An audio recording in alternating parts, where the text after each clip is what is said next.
All right, back on Personal Pension Radio. So excited actually to continue to broadcast. And as you can see, we are here at the Personal Pension Studio Workshop in Southern California. This is actually my wood shop in the backyard. This is where I actually have been spending a good deal of time during this quarantine for coronavirus. Lots of projects. I'm always working on projects. And of course, with the coronavirus and essentially no extracurricular, if possible, no car shows. We don't have any autocross programs with my Porsche club. Generally trying to adhere to the quarantine mandates set forth by local governments and national governments, of course. So here at the Personal Pension Radio Workshop, AKA what I like to call the New Yankee Workshop West, where I'm working on, around me with my ADHD, it looks a little messy because I normally put things away before I start a project. And this weekend actually had several different projects going, building new valances for my living room, sliding screen doors, just a variety of things that I've been working on. And the projects cluttered up my shop in the back. But all that to be said, I'm so excited to still be here on Personal Pension Radio. Thank you wherever you are in the world, whatever you're doing right now for your part of the quarantine. My thoughts are with you. I really appreciate you spending your time with me on this podcast. I know that nowadays we've got thousands of different podcasts we can actually listen to. We could be binge watching our favorite Netflix or Amazon series, whatever it might be. I truly do appreciate you being with me on this episode and on past episodes. Actually spoke with a listener not long ago, actually just a couple of weeks ago, who had gone back and binge listened. Really, I apparently hit a chord with him, and he went back and listened to quite a few episodes, and I really do appreciate that. So please, wherever you are, I hope you're well. I hope you're spending time with family. Sadly, this type of economic crisis has caused a lot of people to be furloughed, to have lost their jobs, and this is just an extremely challenging time. It really is. And I am blessed to be in a situation where I have, before all of this, I have worked remotely with folks all over the country for a number of years. So I was not anchored to an office when this happened. So the idea that our office was going to have to shut down wasn't a huge shock to me. It wasn't a big shock to my work-life balance, if you will, because I was already in a position where I was comfortable working remote. You might not be in the same position. I hope that as we get out there and as we continue to move through this calamity, that we're doing so together, that you're taking the opportunity to spend time with family, spend time with your kids, to think, to read, to study, to evaluate what your next move is. If you have any questions or anything that I might be able to help with, please always know that I'm here. I'm always willing to see if I can help. I never promise that I can, but man, I am always willing to see if I can. You can always reach me, Kraig with a K, at kraigstrom.com. We are strong as a country and we will get through this. We've done it before. I hope that we're all able to learn from this and be even stronger going forward. That was just my kind of initial note to everyone as we get started. Now, as I've always done for a very long time, I've used notes. I keep notes. And today, because I am actually multitasking while I'm doing the podcast, my computer is inside actually rendering the video from my estate planning webinar last week. So actually going through and rendering that video right now. So I left the computer inside and I brought good old-fashioned paper notes. So I actually printed notes today instead of going through my computer. Now, that's not to say that I haven't memorized this next section. I just like to keep track of things and keep those notes. Disclosure time. Quick disclosure. I am not an attorney. I am not a certified public accountant. I am certified. I'm a certified financial planner professional. I'm also a paralegal at an awesome law firm. All that to be said, and as cool as my video setup and my podcast setup and all of that makes me sound, please don't act on things that you hear on my show as if you're getting advice for you specifically, because it's important to meet with a certified financial planner, hopefully, and not take advice from a financial entertainer. I'm thinking back to my rant a few weeks back on Dave Ramsey giving out advice, just flipping out advice on the radio to some poor soul who called in to ask for guidance, and he's just whipping out advice on investing. Yeah, you know what? That advice is working terribly now. When I look back today and I realize about 3 weeks ago, I posted a video where I just had to pull over and rant about, my gosh, I can't believe this guy can get away with giving out such horrible advice.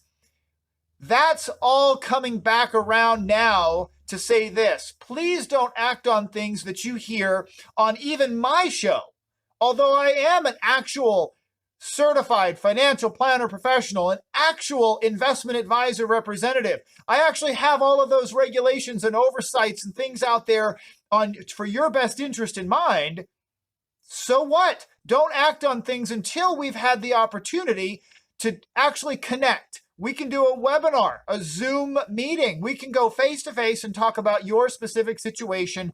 That's the best course of action. Definitely not to take advice from a financial entertainer. Now, a quick shout out. Now, by the way, you will see me lick my finger in my shop as I turn the pages on my pieces of paper, and I will be washing my hands for the 500th time back in my house. And to my left, you can't even see it, before I leave my shop, I'll actually be using the hand sanitizer that's sitting on the other desk. I am not I've always been very fastidious about those kind of things, but you'll see it as we go.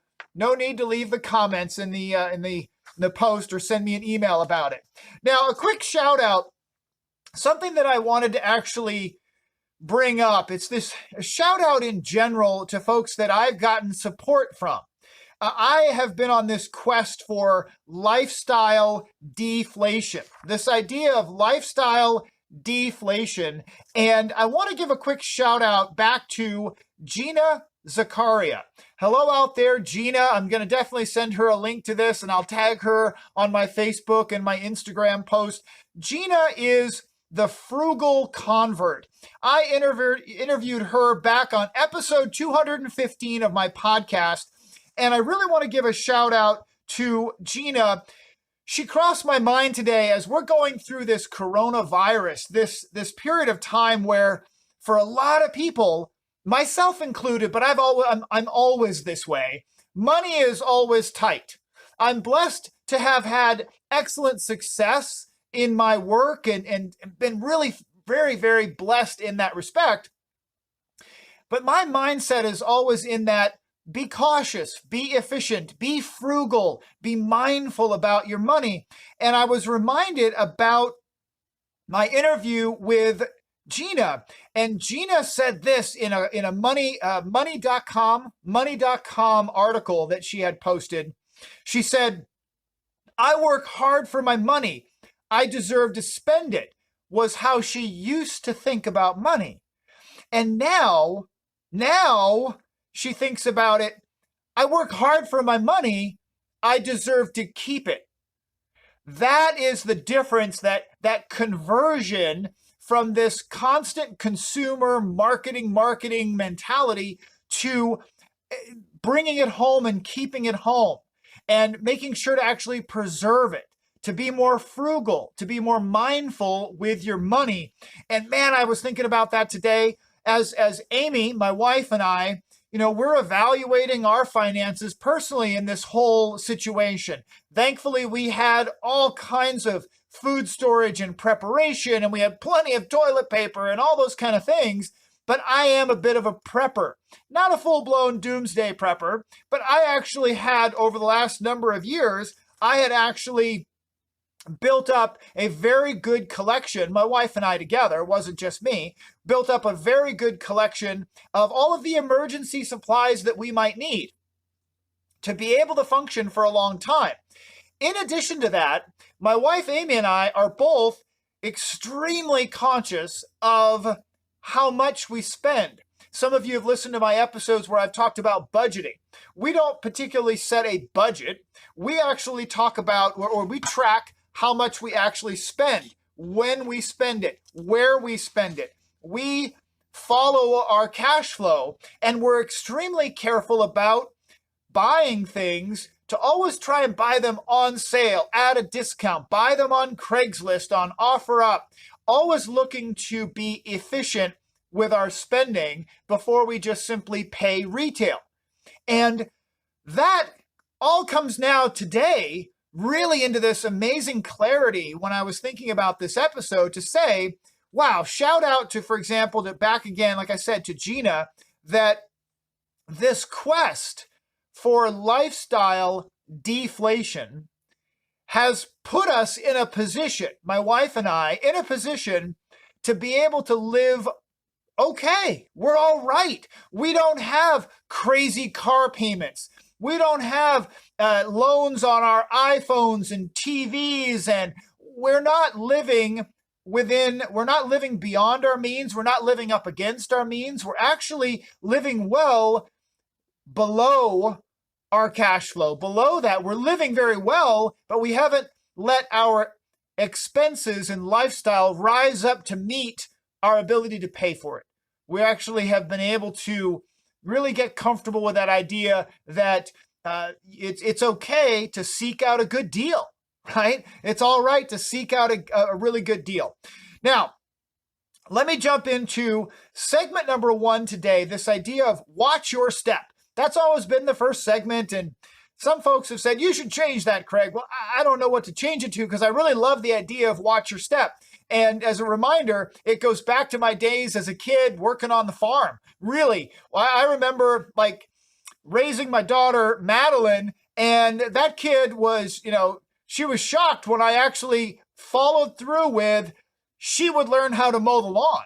She was the only one of her girlfriends that actually ever did mow the lawn, right? Everybody had a gardener, and none of the kids actually learned how to start up, let alone mow a lawn. And Madeline had to learn how to mow the lawn. So watch your step comes from my childhood, which is I learned to go to work. I would go and actually work on farms. I'd work where there was actual livestock, and you had to legitimately watch where you're stepping because you didn't know what you were going to step in. So watch your step is this idea that I really hope to bring you, just sometimes thought-provoking, sometimes silly, but today really a thought-provoking idea about watch your step and this investment media hype, marketing hype that's going to be out there, that is already out there with the coronavirus. What we've got going right now is what I like to call the forsythia hype, the forsythia investments. Now, some of you might have already pinged on it that forsythia is the imaginary pretend made-up name for a drug that was referenced in the 2011 movie Contagion. The 2011 movie Contagion, which talks about, which of course follows through this terrible, worldwide terrible virus pandemic, worse than anything that we're seeing today, but just this scary thing. And there's this one bad actor played by Jude Law that is pushing a drug that is supposed to cure this bad virus thing, and the drug was called forsythia, a totally imaginary made-up name. What I'm trying to say here, folks, is beware of this forsythia investment, that medications, products, herbal remedies, all these various things that are out there being pitched, like, oh, this is the cure, this is it. I'm not suggesting at all that there are not legitimate medical options available to treat this coronavirus. I'm not suggesting that at all. All I'm trying to say is beware of the hype, the forsythia snake oil idea, because there are some that are out there. It's all, you can see the news and you can see advertisements all over the place. Oh, this is the cure. I had this, I had that. There were some folks that actually drank fish bowl cleaner, fish tank cleaner. They drank fish tank cleaner, folks. Be careful.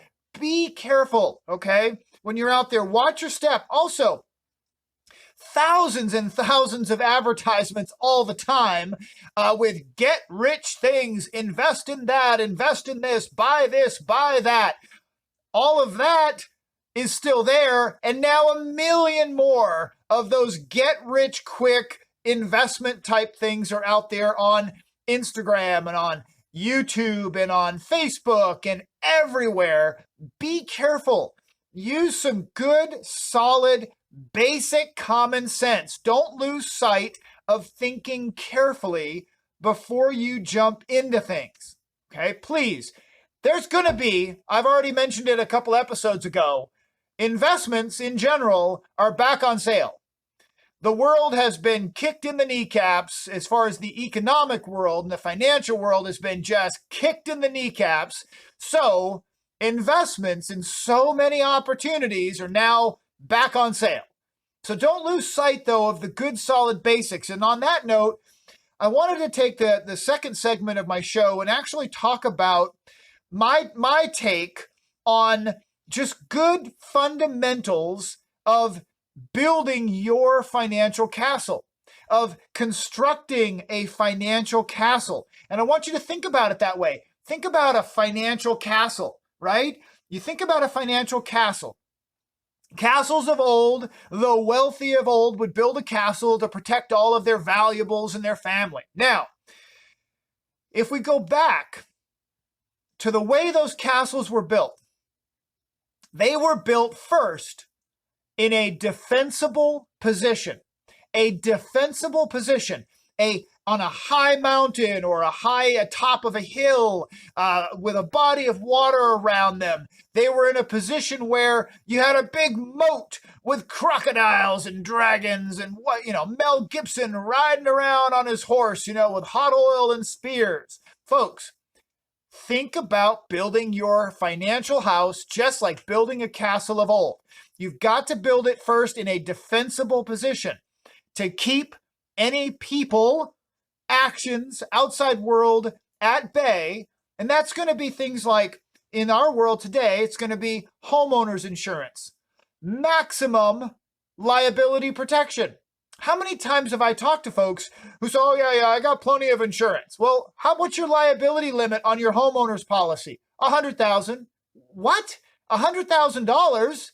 Well, if the post office person slips on your lawn, if I'm the guy mowing your lawn or trimming your trees in the backyard and I slip down and fall, guess who I'm going to sue? I'm suing the homeowner, and you have a $100,000 liability limit? That's not good, folks. In California, I tell folks, if you can get a $500,000, $500,000 liability limit on your home, do it. If you have renter's insurance, get your renter's insurance policy. Goodness. Get personal liability coverage with your renter's insurance. Now, your car insurance, same thing. You're driving a car, you've got to have personal liability protection. And don't forget umbrella liability insurance protection. I know some might be thinking, well, we're in the midst of the coronavirus, Kraig. Why are you talking about this? Well, because you've got to start with the things in the right order. You got to start with the fundamentals. You don't jump to investing. Don't jump to panic, because that's the time when you will forget to do the basics. Right now is the time that you could least afford, many people could least afford to have a car accident where the liability swings back around and knocks them down all the way. You might be in a situation where you're furloughed from work or you lost your job right now, right? Where you've got enough savings and you're going to make it through. You're going to be all right. And then your 16-year-old runs into somebody at the grocery store because they're the young one. They went in to hunt for toilet paper, right? But they run over somebody at the grocery store, and now you're going to be sued for $1 million.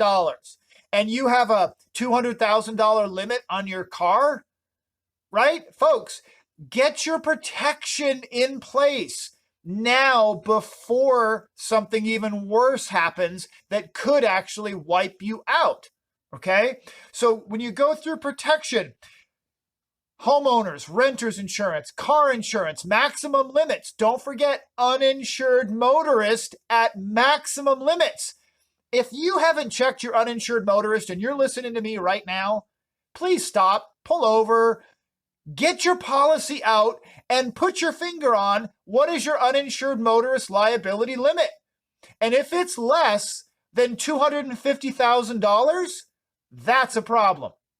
That is a serious problem. You got to get that fixed. Now, you got those done, get an umbrella liability policy. The umbrella liability policy literally covers over all of your other insurances, your rent, your homeowners, your car insurance, and boom, $1 million umbrella policy doesn't cost that much, maybe $300 a year. It's actually really not expensive. The more insurance you have, the more likely that you're going to get the insurance company standing in front of you with your shield to say, no, we got you. We got you. You got a $100,000 limit on your policies? The insurance company's not even going to send their B team. They're going to send their C team. They might not even send a lawyer. They might just write a check and you're in trouble. Okay? Now, if you own a business, I know that businesses are struggling right now. You might be one of those businesses that's wondering, are we going to be able to survive this?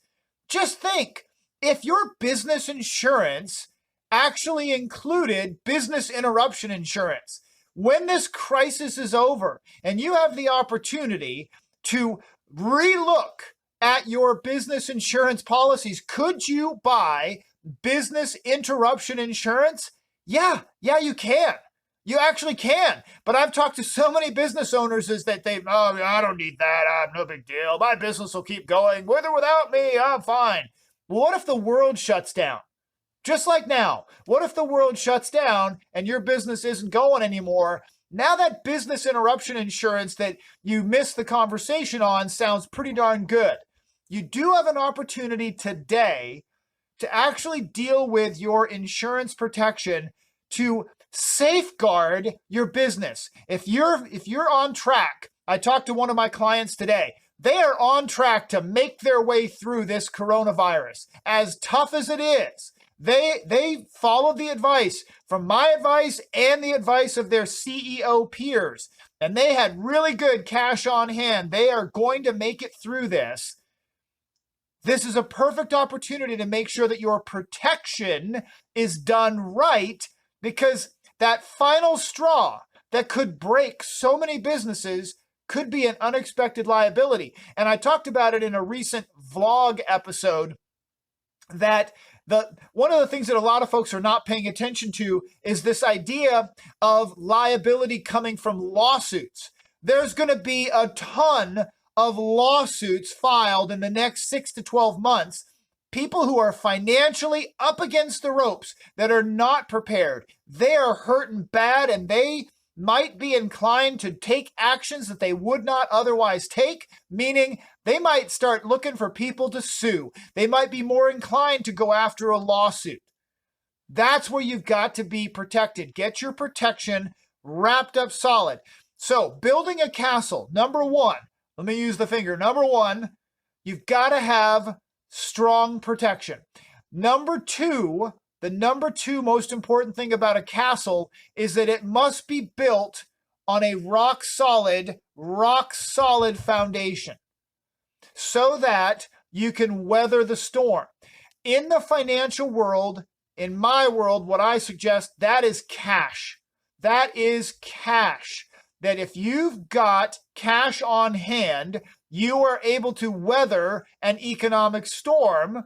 You're also able to take advantage of opportunities that can come your way during the financial storm.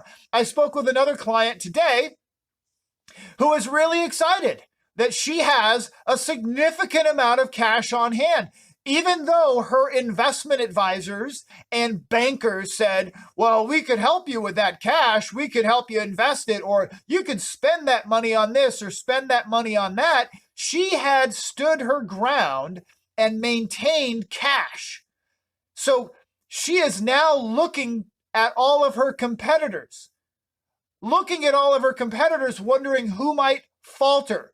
She may now have opportunities to buy out competitors that were not prepared for this calamity. It's a tough thing to say, but it's a business reality, folks, that this kind of crisis brings with it opportunities. Cash on hand allows you to take advantage of those opportunities. So remember, protection first, then foundation, cash on hand. The third thing, that's when you invest. Once you have strong, solid protection, once you have really healthy cash on hand, then you invest. Absolutely critical. Now, this is something that I hear all the time. And I heard it today, actually. I've had a very busy morning. I actually spoke with a young student who was asking questions. His mother is a client, and I actually said, absolutely, I would love to chat with him. He had some questions about work and maybe how to boost up his LinkedIn and how to approach this right now in this world of coronavirus. And one of the things that he asked me, it really struck me and reminded me that the marketing machine that is Wall Street is truly amazing. Truly amazing. The marketing machine basically is fueled by just trillions of dollars in 401ks and IRAs and all of that. And his question was, well, where should I invest? Whoa, hold on a second. Where should you invest? You're 26 years old. Why do you have to invest? Well, I figure I should be opening some sort of an investment account, an IRA or Roth. I mean, that's kind of what everybody says I should do. And I said, well, until you have steps 1, and I explained exactly this. And I said, then step 2, cash on hand. That's the critical piece. Go after cash. Cash on hand is a powerful position, and that's where he should start. That was my recommendation. I mean, because he's 26 years old. You've got to start with that first. So on the next step, once you've built up, in his case, he continued to ask, well, how much cash should I have? I said, well, everybody's different, but you think you could save up $5,000? Yeah, I think I could do that. Clearly, when I said save up $5,000, that means he doesn't have $5,000 today. He confirmed that for me, right? And he asked me, well, how much money do people normally have? And I told him, the sad reality is that a vast majority of people out here in podcast land and in the United States in general, the vast majority of people have less than $5,000 to $10,000 in the bank. Less than $5,000 to $10,000. The powerful position to be in a crisis like this is cash on hand, cash in the bank, right? That is available to you for opportunities. So that was my direction to my 26-year-old friend today, was build up cash on hand. Once you get to that point, now it's time to invest, if that's the path you want to be on. And investments can be any number of things. They can be our Wall Street investments. They can be real estate investments. You can invest in business. You can do all kinds of various different investments. Whatever the type of investing that you might want to do, please think of it this way. Always start with efficiency in mind. What is it costing?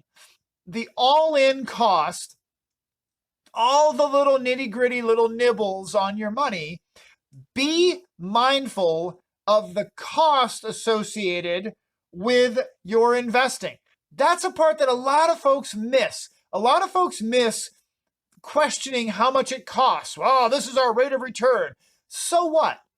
What is the actual cost to get that rate of return? And is it commensurate with the actual rate of return? First, is the cost commensurate with the rate of return that I'm supposed to get?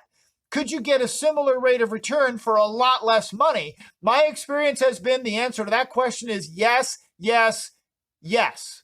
that when you do a little homework and you actually search for a more efficient option, you can actually save a significant amount of money. Now, something else to really, really focus on: perspective. Perspective is critical when it comes to investing. If you want to be in the market investing in whatever market it is, please don't think 12 months. Don't think 18 months. Don't think 24 months. Think 5 years, 10 years, 20, 25, 30 years. Think long term. More than 5 years usually is a long-term perspective. That's the perspective to have when it comes to actually investing. If you're looking at an investment that you want to flip in 12 months, great. Do you understand that investment perfectly? Do you know it better than anyone? Now, I've talked to folks, I have clients who are in the real estate game.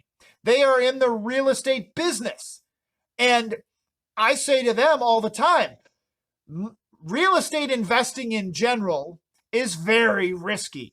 It can be very risky. If you're a real estate investment professional, someone who has years of experience investing in real estate, you know that investment better than most. That is a far less risky place to be than jumping into the stock market. Somebody who's an expert, he or she in the real estate game, but not so much in the stock market game, wow, the stock market game is going to be way more risky than the real estate game because they don't know it. So if you're going to get into an investment, know the investment, understand it, make sure that you're familiar with it so that you can manage that risk. Now, the other part that I'd like to bring up is this idea of seeking guidance, right? So folks will ask me, when should I work with a financial planner? Generally, if you have over $250,000 that you're looking to actually do something with, you might want to consult a certified financial planner professional. And I say consult because I'm not suggesting that you should necessarily work with a money manager, an investment advisor manager, because $250,000 is just not enough to overcome the built-in, now inherent costs in investing in any kind of a stock market type platform. The cost of doing business for myself as an investment advisor is just so much higher than it was 20 years ago. It's crazy. It's impossible to run these accounts without having to charge a significant fee just to break even. So if you have $250,000, you're right in the ballpark of where you could actually work with an investment advisor to manage those funds. You have to be mindful also that there's a lot of stuff out there that financial advisors, that folks who fall into the financial advisor category, that are not actual certified financial planners, that are not actual registered investment advisory firms. They just wear the hat financial advisor because it's pretty easy to put that hat on, right? Well, there's a lot of products and things that they sell as a financial advisor. I can sell them as well, that they fit well with someone in the marketing sense. They could fit well with someone with $250,000 and they say, oh, I can put you over here and this is going to be great. You'll love it. Well, it may not necessarily be the best place to be, is what I'm saying. Bottom line is seek counsel and connect with a certified financial planner. I'm raising my hand, legitimately on video, raising my hand. Send me an email, Kraig with a K at kraigstrom.com. I would love to chat with you so that we can actually go through your specific situation. Now, that's actually going to wrap it up for today's podcast. This episode is in the can, as they say. I really, again, want to put my heart and feelings out to everybody that's struggling, that's going through this time. If you want to talk to someone about this new legislation that's come up, allowing IRA rollovers and various things out of your company plans and being able to take advantage of the legislation, the historic, crazy legislation, trillions of dollars that was just passed, send me an email, Kraig with a K at kraigstrom.com. I'll talk to you again real soon.